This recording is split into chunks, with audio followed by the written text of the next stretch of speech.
नमन करते हैं, कोटि कोटि नमन करते हैं, याद करते हैं और इनके बताए रास्ते पर चलने का संकल्प लेते हैं। साथ ही हम कहना चाहते हैं, आज अगर देखें कि किस प्रकार से शिक्षा का केंद्र सरकार, आरएसएस और भाजपा निजी सरकार, मोदी की सरकार शिक्षा से वंचित करने के लिए शिक्षा को व्यवसायीकरण कर रहे हैं, निजीकरण कर रहे हैं, भगवाकरण कर रहे हैं, संप्रदायीकरण कर रहे हैं।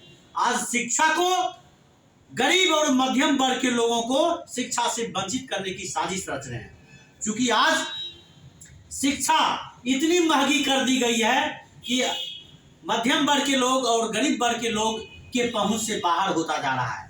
आज ऐसी शिक्षा नीति बनाई गई है कि आप पैसा फेंको और शिक्षा प्राप्त करो। ऐसी स्थिति में गरीब मध्यम वर्ग लोग शिक्षा से वंचित हो रहे हैं। यदि जैसे तैसे शिक्षा प्राप्त भी कर लेते हैं तो उसके बाद रोजगार की तलाश में निकलते हैं। ये मोदी की सरकार, केंद्र की सरकार, भाजपा नीति, आरएसएस की सरकार, इन्होंने सभी विभागों को निजीकरण कर दिया गया। रेलवे जैसे सबसे बड़ी नौकरी देने वाली विभाग को भी अडानी अंबानी के हाथों बेच देने का काम किया है, औने पौने भाव में बेचने का काम किया है।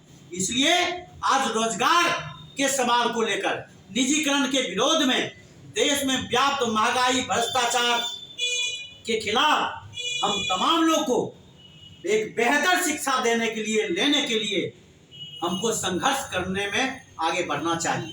हम कहना चाहते हैं, आज कॉमन स्कूल सिस्टम, समान शिक्षा प्रणाली की जरूरत है, लेकिन आज ये मोदी की सरकार शिक्षा से वंचित करने की हर कुचक्र चल रही है, जिसके विरोध में आज जरूरत है सावित्रीबाई फुले और फातिमा बाई के बताए रास्ते पर चलने का।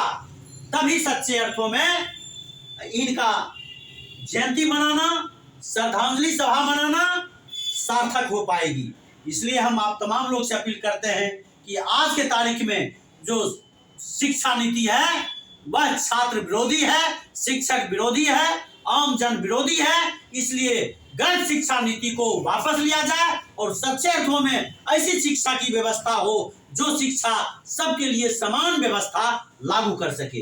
इन्हीं चंद शब्दों के साथ आप तमाम लोग का एक बार हार्दिक स्वागत करते हुए, चंदन बंदन करते हुए हम अपील करना चाहते हैं कि हम तमाम सामाजिक कार्यकर्ता सावित्रीबाई फुले और फातिमा बाई के बताए रास्ते पर शिक्षा की दीप जलाने के लिए हमको सुदूर देहातों में, जो देहात के लोग आज शिक्षा से, मुख्य धारा से वंचित हैं, हाशिए पर खड़े हैं, ऐसे लोगों को शिक्षा के मुख्य धारा से जोड़ने की जरूरत है।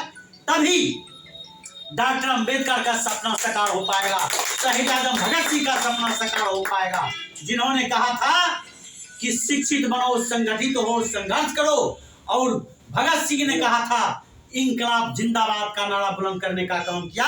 आज शिक्षा प्राप्त करने के लिए इंकलाब जिंदाबाद के नारों को बुलंद करना होगा।